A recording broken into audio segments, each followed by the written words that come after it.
Cinema కోసం ఎన్టీఆర్ గారు సన్నబడితే ఆయన మీద ట్రోలింగ్, మన బాలకృష్ణ గారు మాట్లాడితే ట్రోలింగ్, అల్లు అర్జున్ గారు నవ్వితే ట్రోలింగ్, సాయి ధర్మతేజ్ గారు యాక్సిడెంట్ అయ్యి ఆయనకు మాట్లాడడానికి ఇబ్బందిగా ఉంటే దాని మీద కూడా ట్రోలింగ్. అరే మనం బయట దేశాలకు వెళ్తే జస్ట్ మనం బాహుబలి అంటే కానీ ఓ మీరు ఇండియనా అనే పరిస్థితి ఉండదు. అలాంటి ప్రభాస్ గారి లుక్స్ మీద ట్రోలింగ్, రామ్ చరణ్ గారి చికిరి చికిరి అనే సాంగ్ పక్క దేశాల వాళ్ళు కూడా రీల్ చేస్తున్నారు. అలాంటి ఆ స్టెప్పుల మీద ఇక్కడ ట్రోలింగ్. ఒకరు కాదు, విజయ్ దేవరకొండ గారి మీద మన ఇండస్ట్రీ వాళ్ళే ట్రోలింగ్.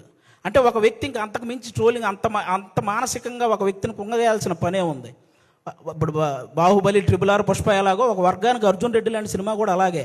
అతనికి బౌన్స్ బ్యాక్ అయ్యే టైం కూడా ఇవ్వకుండా అతని మీద అంత ట్రోల్ చేస్తూ ఉంటే అతను ఎంత ఇబ్బంది పడతాడో ఆలోచించాలి. ఒక శ్రీలీల అని ఒక తెలుగు అమ్మాయి ఇక్కడి నుంచి బాలీవుడ్, తమిళనాడు ఇలా వెళ్ళి అన్ని ఇండస్ట్రీల్లో వర్క్ చేస్తుంటే ఆ అమ్మాయి డ్యాన్స్ చేస్తుంది కానీ యాక్టింగ్ పెద్ద. ఇప్పుడు భగవంత్ కేసరి అనే సినిమా నేషనల్ అవార్డు దృష్టికి వెళ్ళిందంటే బాలకృష్ణ గారి పర్ఫార్మెన్సు, అలాగే అనిల్ రావుపూడి గారి కథతో పాటు శ్రీలీల గారి పర్ఫార్మెన్స్ కూడా వన్ ఆఫ్ ద రీజన్ కదా. అలాంటి అమ్మాయిని అంత బ్లేమ్ చేయడం ఏంటి?